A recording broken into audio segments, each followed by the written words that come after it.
Hey, I'm Darren Hayes, and this is my dream gig because I'm taking over Rage all night long, so stick around. Beautiful George Michael. I loved him for as long as I can remember.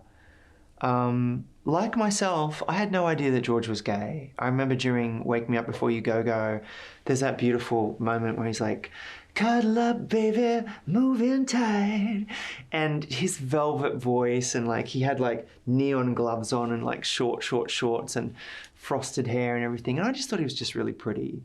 And by the time George escaped the teen version of himself, which was Wham, and he released this just force of nature, which was Faith. Again, another album which was entirely produced, performed, recorded by George himself, written by George. It blew me away. I remember my mother bought me this album, which is hilarious. It had I Want Your Sex on there. But talk about just having feelings that as a teenager you didn't know what to do with. I was just like, what? Like his stubble and his earring, and the front cover of the album, I think George had like, it was this leather jacket and he was just hiding behind it, and all of this kind of like homoerotic imagery that went totally over the heads of all of us at the time, but subliminally, oh boy, I got it. And even though in the music video for I Want Your Sex, which I'm about to play, George is with a woman, and he's writing all of these safe sex statements at the time, which were extremely brave. I don't know if I can even convey to you at the time how brave this was, because HIV was destroying the gay community, and gay people were being vilified for this virus, which was not a gay disease, but it was being described as that. And so for a mainstream artist like George Michael to take this on, and the only defense we had against HIV in the 1980s was to use a condom. And George spoke about that. So he talked about monogamy and safe sex, which sounds so boring, right? But he made it so sexy in this music video. But it's not just that, it's this throbbing nature of the song. I learned something about this song too, which was, it was meant to be a lot faster. And in the studio, they slowed it down. And so what you're hearing is this, again, this accidental experiment in the studio where the song was slowed down and it just had this primal sexual rhythm. And it came very quickly, I believe, there's no pun intended. The lyric just so controversial for a pop star to just say, I want your sex, at a time when America was just Ronald Reaganing itself. We couldn't even get AIDS funding. No one was talking about what was happening to people. So many people were dying of this horrific virus. And George just approached it by just being sex positive. And that's what I love about this music video. This is I Want Your Sex by the very sexy George Michael.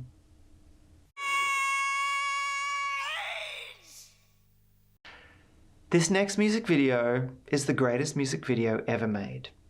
It's not Thriller by Michael Jackson, although yes, granted, that's extraordinary. This is by Madonna. It's Vogue. I know a lot of people pick this music video because it's extraordinary and it's her biggest hit, blah, blah, blah, blah.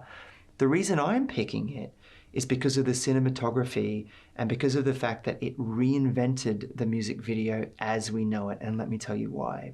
It's because of the editing. David Fincher did something extraordinary that, to most people watching this program, probably won't even batter an eyelid, but at the time it was revolutionary. It was the pace of the editing and the hypercuts, the hyper edits. So before Vogue, music videos were everything from boring, they were one performance, they might be a oneer, which is just, one performance that follows you without an edit. They could be a live performance, they could be a collection of montages or whatever. But what David Fincher did with this music video was, apart from taking on old Hollywood and looking at the lighting of the way the Hollywood greats were filmed. But he introduced this almost forensic, strobe-like way of cutting in music videos that would have been difficult to pass, I think, when they took it to MTV. I know a lot of music videos have to pass tests for people with epilepsy and for strobing issues and things like that. But this video is very close to that. It's on the borderline. What is so exciting about it is that it mimics a fashion reel. It almost mimics looking at a fashion magazine, like you're flicking through a fashion magazine, which at the time was revolutionary. We used to want to hold on a beautiful image for as long as possible, and yet this music video would just show you glimpses of that. The story behind it is fascinating as well. This song was really not meant to be released. It was recorded as a B-side, which is unbelievable because I think it's Madonna's one of her greatest contributions to pop music. Yes, there's some appropriation going on here. She stole from the gay community and from black culture.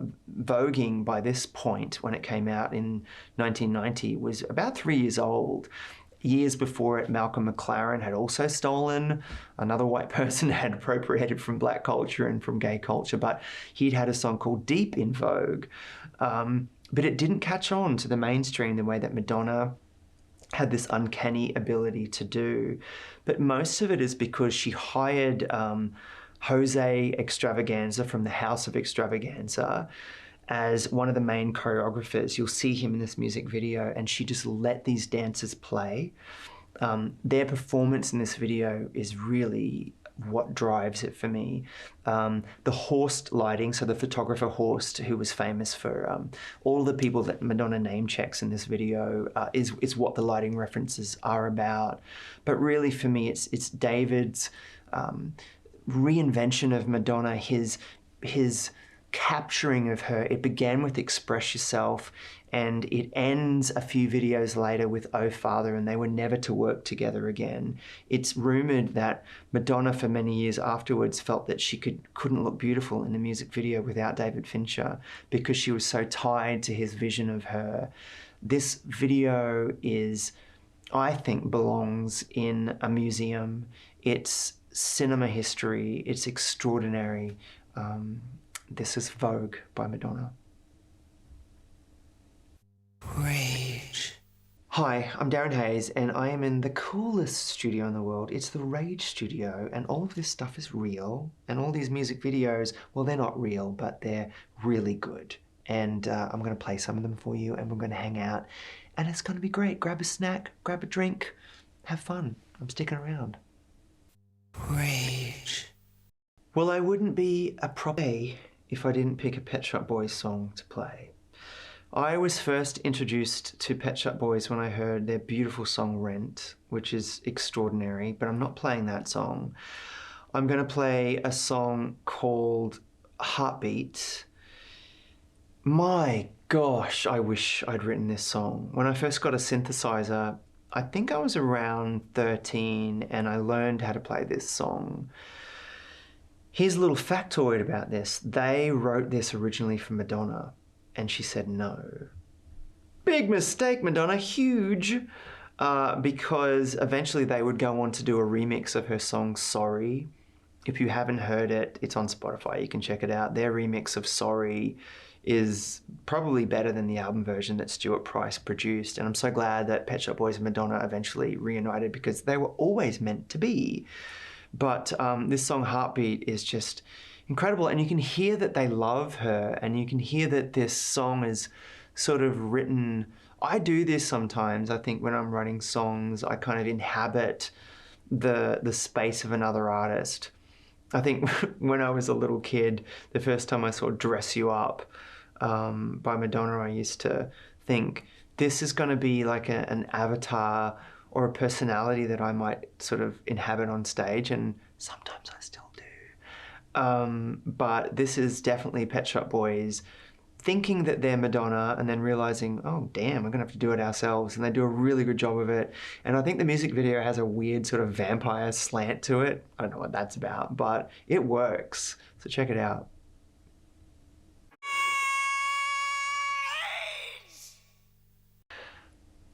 It's really hard to choose one Kylie Minogue music video, but I chose one because of its pivotal nature and significance in her career, in what was really the reinvention of Kylie. It's so smart, and she's had so many reinventions that were all internally driven. And I guess there's a theme here. I love a lot of female singer-songwriters, and I have always been obsessed with Kylie because she really is the architect of her career.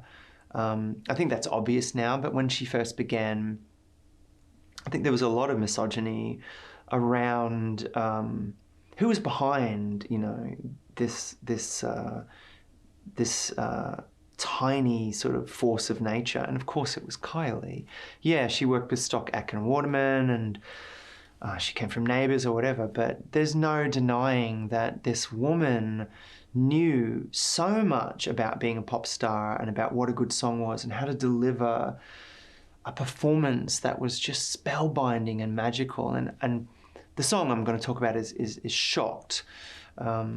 This is around the period when Kylie really shook off the nice girl image, which was really just a sort of a facade. I think that being on a soap and being under the tutelage of these three men that were writing these sort of nice songs for her and having a young audience forced her to have to kind of be for a long time. But she was coming into her own, you know, sexually and in terms of like an artist and a producer. And Shocked as Kylie, you know, she's met Michael Hutchence.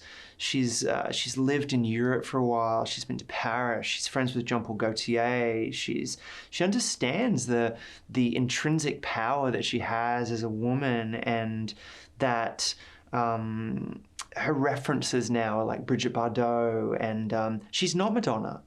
You know, she's something else than Madonna. Madonna's power is at this point very dominating, and it has its own appeal. But you know, where Madonna roars, Kylie purrs, and this incredible makeup that she has in the music video, the cat eye, all of this is Kylie. Kylie brings this French new wave back to fashion single-handedly in this music video. She's got the back-combed hair, and she's wearing this incredible fur coat. She's doing this 60s dancing. There are all these kind of references that would later be really not stolen, because look, we're pop artists, we eat each other, we eat it ourselves, but delight and all of that kind of house music and this kind of psychedelic pop that came afterwards. This begins with Shocked by Kylie Minogue. It's such a sexy video. I won't tell you the filthy lyrics that I make up in my own time to this chorus, but one day, maybe if you find me on Twitter and you DM me, I'll tell you what I sing when I'm alone. But it isn't Shocked by the Power, but it is something else in the shower. I'll give you that. But this is Shocked by Kylie Minogue. It's so great. Rage. So Prince is probably the greatest musical genius of all time.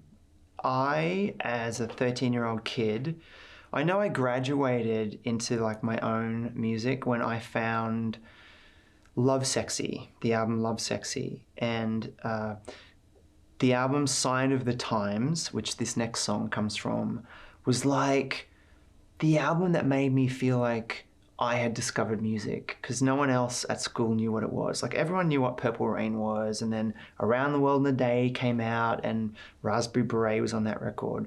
But when Prince made Sign of the Times, first of all, it was a double record.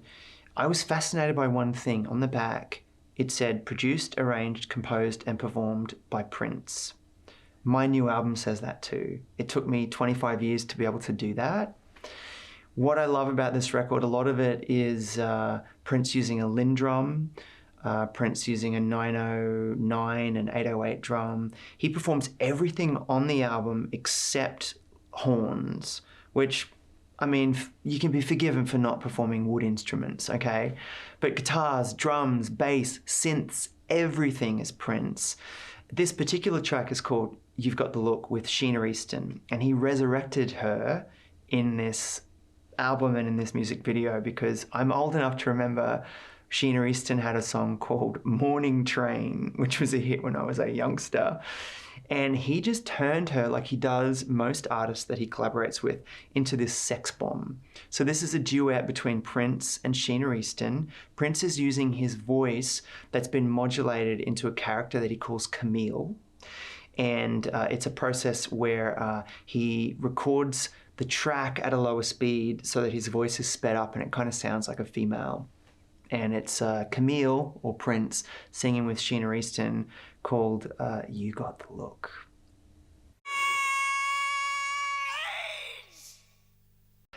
This next video is a true music video in that it was one part of an entire film before Beyonce did it. Eurythmics, back in the mid-80s, made an album called Savage, which was a huge reason why I called our band Savage Garden. It's my favorite Eurythmics album. It's a concept album about a housewife who goes mad. The first single from that album was called I Love to Listen to Beethoven, and it was ironic because this housewife did not. She was going crazy, just trying to live up to what we now know as the patriarchy and just this unfair world of this woman who was just so lonely and depressed in her world. And she slowly goes mad and she breaks out of the shell of her suburban life.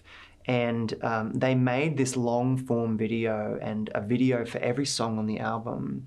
And this particular track was when the character that Annie created, which was this sort of drab housewife who eventually goes mad, and she dons this amazing blonde bob and this lipstick and this tight dress, and you know, she goes to a karaoke bar and she gets a bit drunk and she goes a bit wild, and I'm sure hopefully she breaks up with a horrible husband. But by the time we see her in You Have Place to Chill in My Heart, she's just walking along the desert. There's a line in this song and she says, I wish I was invisible so I could climb through the telephone. When it hurts my ears and it hurts my brain and it makes me feel too much, too much, too much. Don't cut me down when I'm talking to you because I'm much too small to feel this. No, I'm much too tall to feel this small. Yeah.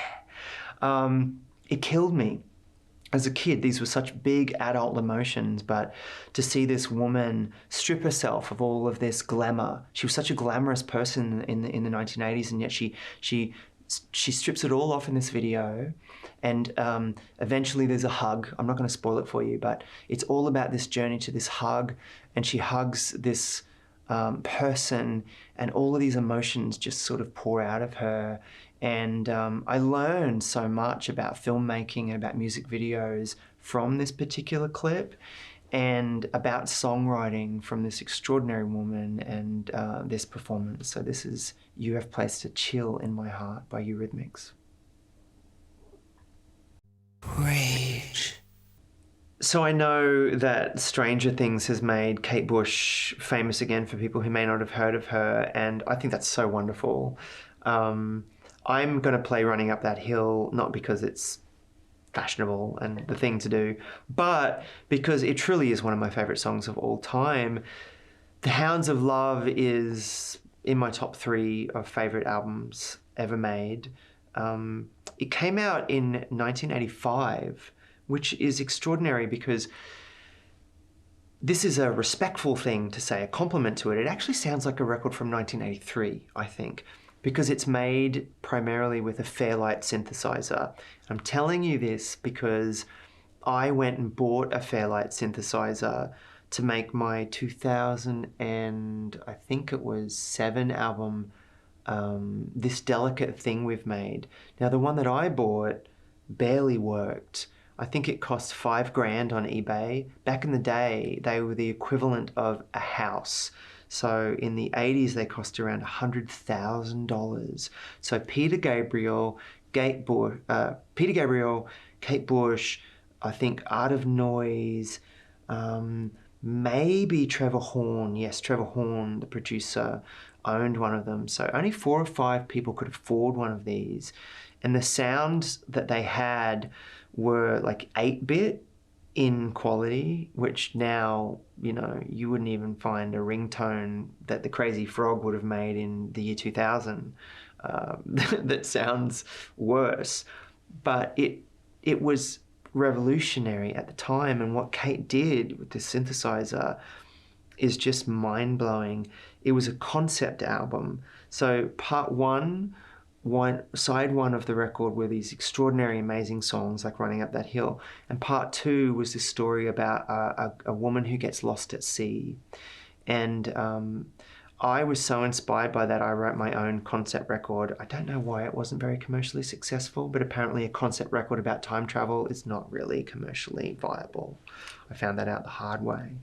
But Running Up That Hill is Kate exercising her true talents as a producer, a filmmaker, a dancer. It's this contemporary dance where Kate's in this beautiful like grey lavender dancer's outfit, and oh my god, it's just everything I love about music videos. And all of my recent music videos reference this era, you know, where I shot on film, and I made real life sets, and I wanted to have that film grain and have this dramatic kind of lighting. And one other fact about Running Up That Hill is that it sounds like a much more dramatic topic than it really is. It's really just about a man and a woman understanding each other, and her saying, wouldn't it be so much easier if we could swap genders?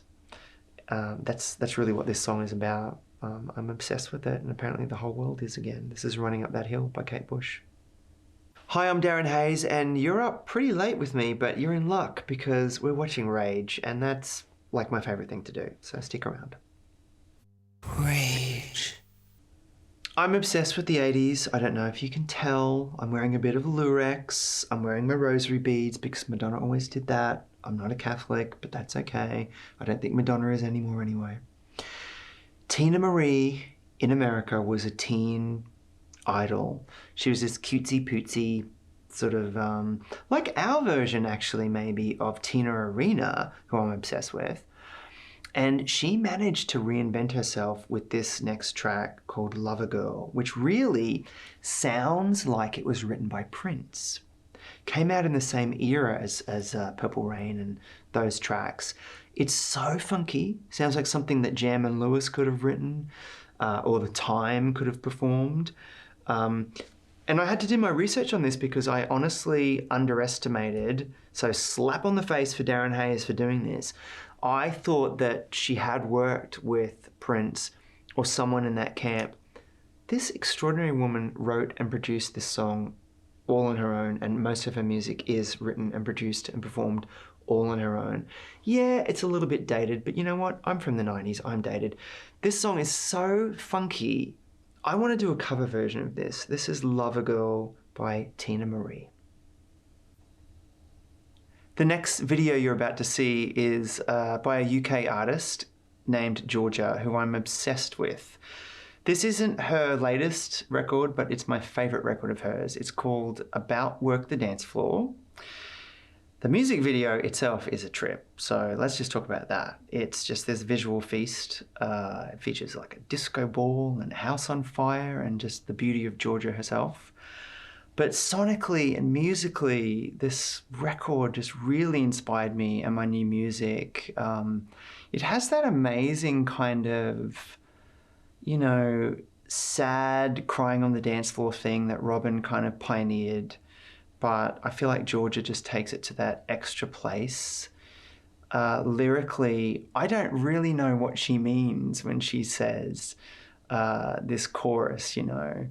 But it's this modified kind of crazy lowered octave voice, and it just makes me want to cry and dance at the same time. She's a genius. She started off as a drummer. She's a producer. She's an amazing songwriter and an incredible live performer, and this is her video, so check it out. Rage. Sufjan Stevens is an artist that I actually only came to know because of the movie Call Me By Your Name. I'm going to confess I had an unnaturally emotional reaction to that movie because it's one of the most beautiful queer love stories I ever saw, and it kind of inspired me to come back to music. This song is not from that. This is called Video Game. There is a song in the movie that has a lyric about a video game, but I'm getting off topic. This song's called Video Game. It's from Sufjan's album Ascension. And this music video is so beautiful because the dancer in this video, he discovered on TikTok, and he hired her to do this incredible routine. He's such an anomaly, this guy. I believe he started off as a really religious person, and I think this entire album was about his kind of crisis of faith, which I relate to. I'm obsessed with the production of this. You know, he started off as a primarily kind of folkish, really rootsy artist, but this is quite electronic, and the video itself looks like something from a 1980s arcade, but this is Video Game. I chose this next song not so much for the video. Sorry, Rage. The video is good. The song is extraordinary. So this is Robyn and Royksopp, okay? Two Swedish geniuses combined to form what I think is one of the greatest electronic songs ever recorded. It's called Do It Again. Now, in the music video, it's a black and white music video. It's sort of it's a period piece. It does the job, but what really drives this music video is this sonic extravaganza that I never tire of this song. Just when you think it's good, it gets better. Just when it gets better, it gets extraordinary. Just when it gets extraordinary, it gets superlative. It gets extraordinary. This is like a drug experience without taking drugs. Now, I myself have never indulged in the stuff. No judgment if you partake. I don't. I sonically go there through this song. It starts off with this refrain, one more time, do it again. Robyn is saying this, okay? And then the song, it's just this use of sidechain compression, which anyone who knows anything about electronic music knows is so over, but not according to Royksopp and Robyn, and never shall it be. It throbs and it throbs and it continues, and we get to the middle eight and you think, oh, this song's extraordinary. It goes into this instrumental, and we're driving in my car now, okay, and we think this is going off, this is going off, this is incredible. You think this is as good as it's gonna get, and then it goes to another universe. You're about to find out why. This is Do It Again by Robyn and Royksopp.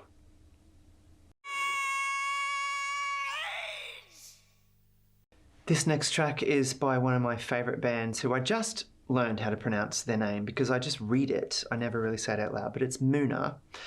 This is a song called I Know a Place. What's so special about this song is it's a true queer anthem, and the video is as well. It just embodies this heartbreak that you feel, I think, as a young queer person when you don't fit in. And when you listen to the song, if you haven't heard it, you'll get it immediately because melodically it just, oh, there's something about the harmonics and the chord choices in the song. You know, it has that thing that I think Taylor Swift manages to do really easily, where just from the first couple of chords, you're in it. You know, you're just in this space where your heart's breaking a little bit. And the narrative in the music video is about these kids who are in some kind of conversion camp. And God, I could cry just thinking about this. And they decide to break out. I don't want to spoil the video for you, but it's like they break out and they go to a place. And for us, if you're queer like me, like for us, when I eventually found that bar that was for me, it wasn't a mainstream place. For me, you know, it was such a struggle to come out. I was that person that everyone said I was gay before I realized I was gay. I was like, why does everyone think I'm gay? But if you look at my videos from the 1990s, I think it's pretty clear I was gay. I just didn't realize it.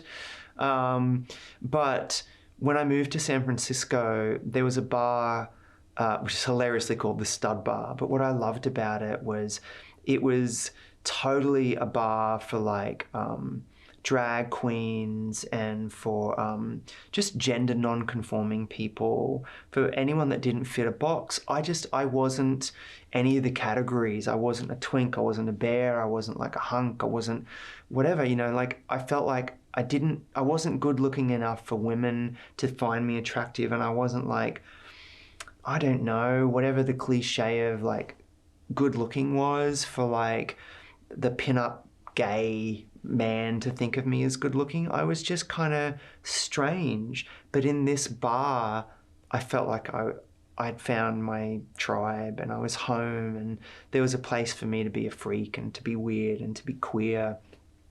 And this video really sums that feeling up. It's called I Know a Place. And I don't know, it just gives me the warm fuzzies all over. And Lurex, that's what it gives me.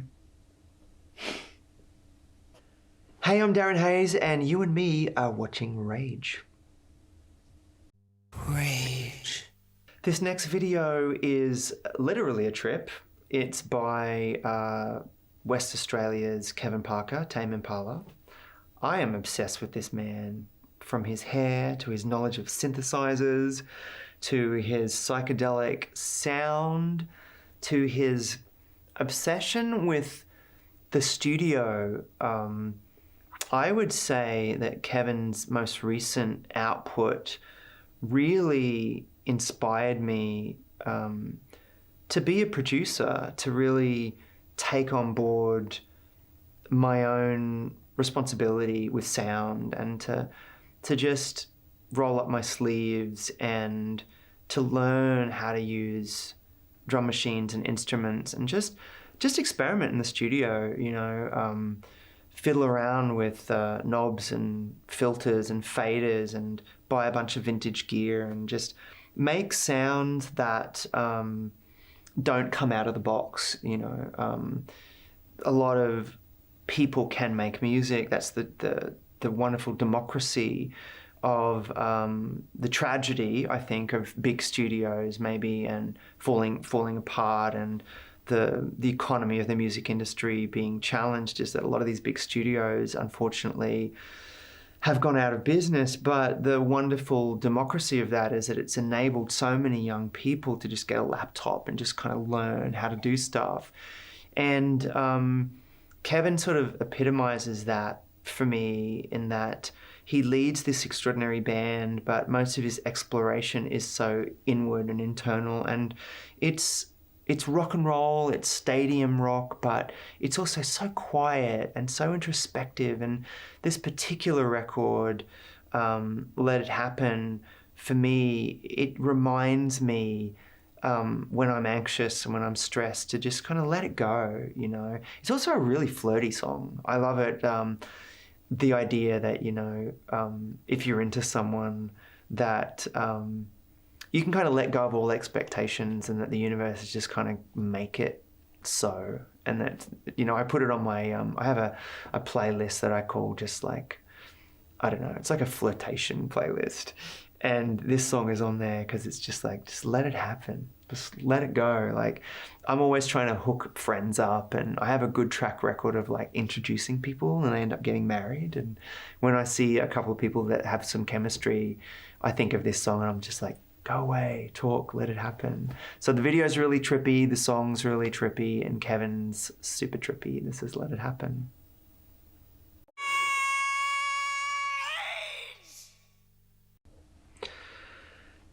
This next artist is an Afghani-born Parisian DJ by the name of Mirwais. It's taken me a long time to learn how to pronounce that. He became famous because of Madonna, but that really does him no justice because he's a genius. Mirwais began in France as a sort of a punk, guitar-driven, sort of rebellious act under another name, I believe. I can't remember now, but that music wasn't really commercially released. But his album production came across the desk of Madonna, and he managed to get her to sing on one of the tracks on this record. If you haven't heard the album production, it's mind-blowing. It's truly one of the most pioneering electronic records of its time. I mean, I would put it up there with, with Daft Punk in terms of its contribution to sound in a way that it doesn't really get credit for. It uses auto-tune and voice manipulation in a way that was so subtle that you barely notice it. This particular track, Disco Science, it merges like African chants that have been slowed down and reversed, and these white hot drum samples that really, if you looked at them from a purely technical point of view, shouldn't make sense sonically. Like an engineer would look at them and say, you can't put this on the radio, it wouldn't pass a broadcast test. You know, the levels are distorting, the vocals are distorting. It was dangerous in the same way that punk rock was dangerous when it first came out. This is what Mirwais did, and it just excited me no end. This record is such a trip. The music video itself is such a trip too. I think it may be directed by Sufjan Sednui. I could be wrong about that, but I might be pretty right. It's just such a great representation of how a music video can really complement a song and not take it over. It looks like the music sounds, and this album and this particular song was recorded mostly on a Nord keyboard, and you better bet your booties that I bought one of these immediately after hearing this album, and I made my record The Tension and the Spark after hearing this song and this particular album that it comes from. So this is Disco Science by Mirwais. Rage. Well, thanks for joining me and watching a bunch of music videos that I love. Now we're going to watch some of my music videos. I'm going to kick this off with some of my most recent ones. This is a music video that I had so much fun making. It's called Let's Try Being in Love. I didn't love making it just because I got to make out with Chris Evans' brother. Chris Evans is, you know, I don't know, Captain America. He's Buzz Lightyear. He's apparently the sexiest man alive, according to People magazine, but I don't think he is. I think his brother, Scott Evans, his gay brother, is, next to my husband, the sexiest man alive. And I'll tell you how I got him into my music video. I was watching a film that he was in.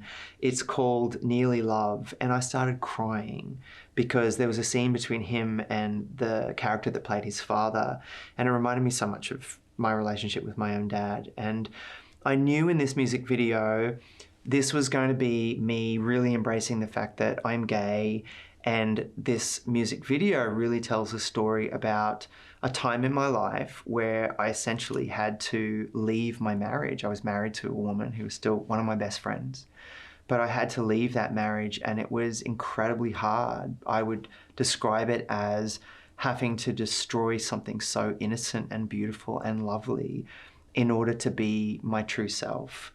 And I knew that I had to be opposite an actor who was extraordinary, and also someone I kind of had the hots for. I'm just being honest. So I messaged Scott, and we'd sort of been friends for a little bit, but I messaged him and just told him the story about in my career, I had been kind of buried by my record company in the 1990s because I was gay. And I don't want to get all the sad violins out, but I was never really allowed to be my true self. And this was the first music video where I was going to be comfortable in my skin and with a man, and to tell this story, a really personal story. I got to act opposite my best friend, Madeline Coughlin, who's an American actress who I've known for about 10 years now. And she sort of plays the role of a woman in my life who realizes that the man she's married to is gay and she has to let him go. It was super emotional. All the tears are real. Everything that happens on set, from the voguing and the dancing and the crying and the laughing, we all went there. It's incredibly special to me, so I hope you dig it.